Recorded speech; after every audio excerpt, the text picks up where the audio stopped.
There's a moment that happens on your wealth building journey, a specific number.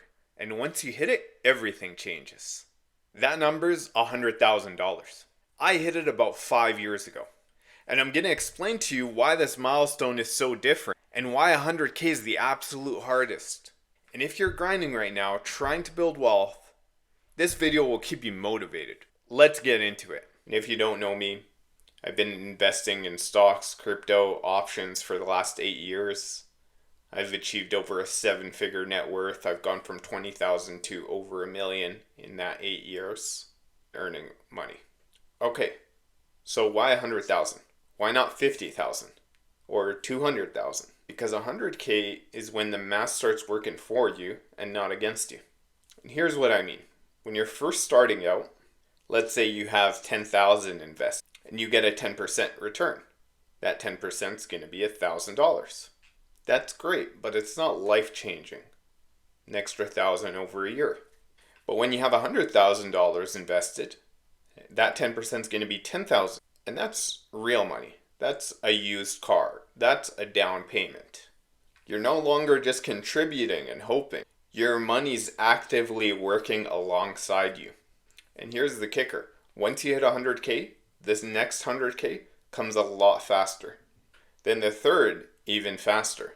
So it starts to compound. For me, I started investing in 2017, had about $20,000. It took about 3 or 4 years to get to 100K through investing and earning money. 3 years of consistent contribution, of living below my means, and not panicking through market dips. There was a tariff tantrum in 2018. There was COVID, where I bought the dip. And that's actually when I started really believing in investing. I started really believing that this thing can actually work. I've read the books, but now it was coming into reality. And once I hit that amount, I started seeing my account start moving, $1,000 in a day. Not because I worked, but because of the money I invested. Because I contributed. And because my money was working for me. And that's when it clicked in for me. At a certain point, wealth becomes not about working hard, but it's about getting your money to work for you. There's a lot of people in the world that work extreme hours. If you're working at McDonald's for 80 hours a week, financial freedom can never come from that. So let's break down the math on how and why this milestone matters so much. Let's say you're saving $2,000 a month and you're getting a 10% average return a year. You contributed $24,000 over a year, but by the end of it, you'll be around $26,000. You contribute another $24,000 and you end up around $55,000. Another $24,000, you're roughly at $87,000. And by year 4, you're finally going to be crossing over $100,000. And it took you 4 years. But here's what happens next.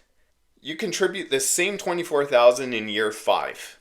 But now, because your money is working for you, you're going to end up with around $145,000. You contribute $24,000 again. But your money kicks in. With $145,000, 10% of that is going to be $14,500. Now you're at approximately $190,000. Year 7, same contribution.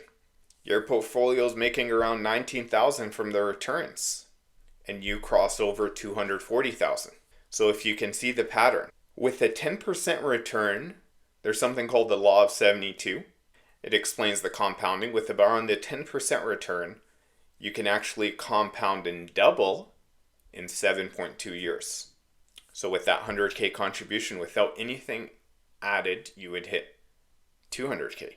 And you could just increase the numbers to illustrate that. With 1 million, it'll be 2 million in 7 years. And in 14 years, it'll be 4 million. And in 21 years, it'll be 8 million. So you can understand the power of compounding. Albert Einstein said that the eighth wonder of the world is compounding. Because of the power, our brains cannot quantify compounding very easily in our mind. The math is very hard to do. So how do you get to your first 100K fast? One is to increase your savings rate. At one point, I was saving over 50% of my income. And you don't have to go that extreme. But the higher your savings rate, the faster you'll get there.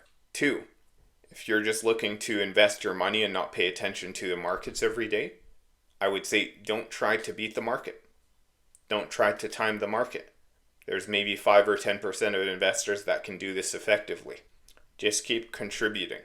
Dollar cost average. Every single month, have your amount that goes into the market. So consistency will beat timing. 3, one mistake that I've made before. Don't keep too much cash on the sidelines. Having too much cash just in case is going to rob you of that compounding effect. And long term, people earning 2-3% will always lose against the overall stock market. 4, focus on income growth. One of the quicker ways is to just increase your income. Get the raise, create a side hustle, create a business. Something like that can always get you there much faster. And you've got to be aware. Don't lifestyle creep. Invest the difference. And look, I know it's hard. When you're at 20,000 or 40,000, you're not making that much progress. But trust me, once you're at 100K, everything accelerates. If you're on your journey to 100K, keep going. You're closer than you think. Drop a comment below and let me know where you're at. Are you at 10K? Are you at 50K? Are you already past 100K? I read every comment and I'd love to hear the story. If you want more content like this, real numbers, real strategy, no BS, hit that subscribe button. I plan on posting multiple times a week. In the next video, I'll be breaking down the 5 red flags that I look for in any stock before buying. And you don't want to miss that one. Thanks for watching. I'll see you in the next one.